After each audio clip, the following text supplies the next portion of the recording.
Dr. Berg confirmed what I've been sharing for years and years about coconut oil is a great remedy for keratosis pilaris and dry skin, because if you have dry skin, there's a good chance you have keratosis pilaris also.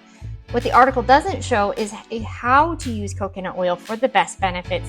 I've learned that using straight coconut oil personally isn't enough for my skin, and I'm going to share with you what I've used to help my coconut oil to absorb into the skin to actually help remove these pesky bumps. If we haven't met before, my name is Renee, and I am the owner and founder of Coco, a coconut oil skincare line designed for women with dry, sensitive eczema skin, which I have, and I developed the skincare line to help combat that naturally without side effects. The best remedies for keratosis pilaris. It's a common skin issue, and it's believed that between 50 to 80% of adolescents and around 40% of adults experience this condition at some point in their lives. Some of the most common keratosis pilaris symptoms include dry skin discomfort, clogged pores, skin discoloration, skin plugs that feel like sandpaper bumps. And of course, we all know its appearance can have detrimental psychological effects and lead to low self-esteem. Keratosis pilaris can appear anywhere there are hair follicles, most commonly affecting the upper arms, thighs, buttocks, and cheeks.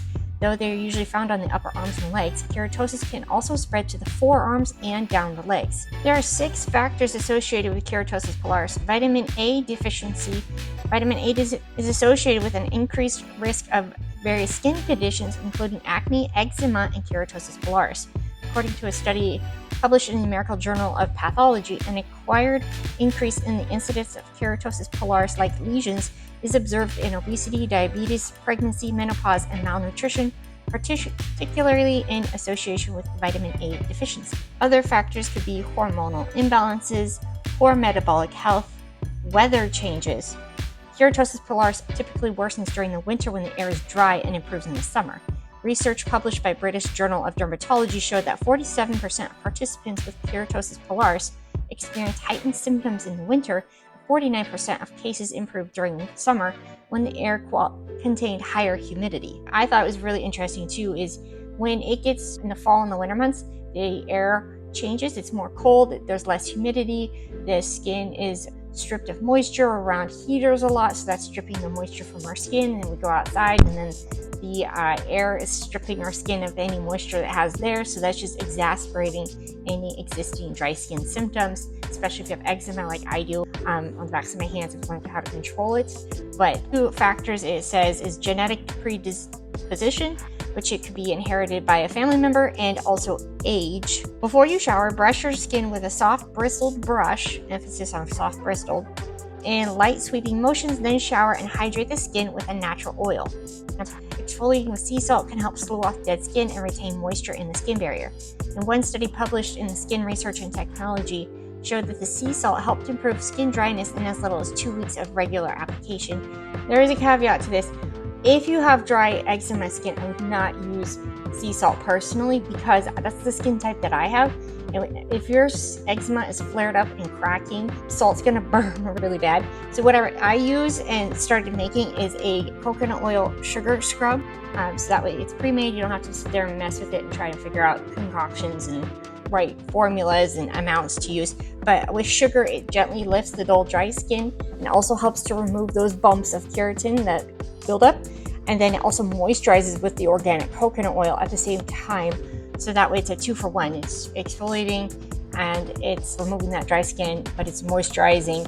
So that way you could technically just use it on its own. I always use a follow-up moisturizer with coconut oil in it also, but that has made the biggest difference. I'll put a link up here. I've had customers had seen amazing success using the coconut oil polish for their keratosis pilaris. Use moisturizing cleansers. Harsh cleansers with perfumes, dyes, and alcohol may dry skin and worsen keratosis pilaris.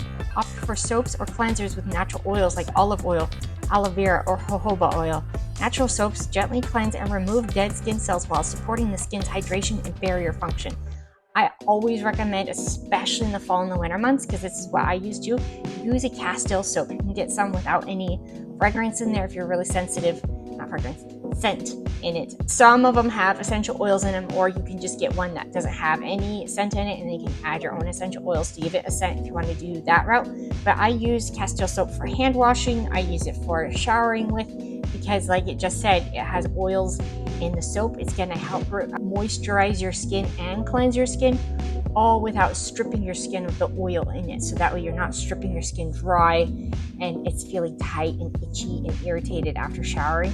It's going to help work with the coconut oil on your skin to help your skin barrier repair itself. Natural moisturizers. Moisturize damp skin with natural oils after exfoliating and showering to support skin hydration.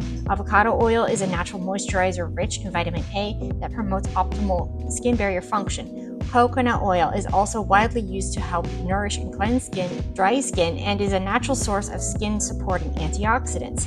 According to a study published in Evidence-Based Complementary and Alternative Medicine, virgin coconut oil supported skin hydration and barrier function more effectively than mineral oil in children with skin discomfort. I have been using coconut oil on my skin, my face included, that specific type of coconut oil because it has all the vitamins and the nutrients in it still. Take warm showers. Long hot showers can strip skin of natural oils and make keratosis pilaris worse. Most dermatologists recommend showering for no more than 10 minutes using lukewarm water. Here's another tip for you. If you absolutely love your hot showers and that's how you relax, because I hear that a lot too at like in-person markets and online, take a hot shower, but try to limit it to a couple minutes at most.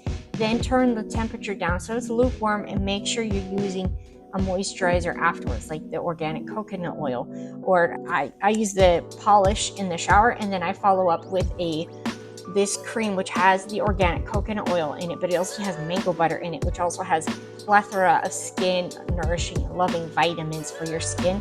It'll help plump and nourish.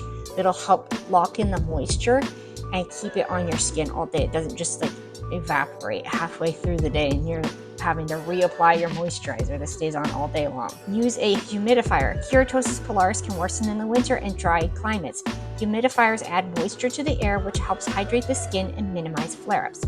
I love using a diffuser because you use it with water and you use essential oils in it. So there's a couple benefits right there with the water, which has moisture into the air, especially if you keep one in your bedroom or by your computer desk or wherever you're at frequently. Keep one in that room to help add moisture in the air. It makes a big difference. And then I like using the essential oils because it smells good, but it's not going to be toxic to you to breathe them in. Key takeaways: keratosis pilaris is a skin condition that causes clusters of bumps on the arms, legs, buttocks, or face. While there is no cure for this condition, exploring natural remedies for keratosis pilaris, such as supporting skin hydration and regular dry brushing, may promote smoother, more comfortable skin. And I'll add in the using of a sugar polish with coconut oil daily makes a huge difference. In addition to a diet rich in nutritious anti-inflammatory foods, including vegetables, spices, and oily fish, can help support healthy skin function and overall well-being. If you love this research-backed content, make sure you check out this video next, where I tried castor oil and coconut oil together and the results that I got.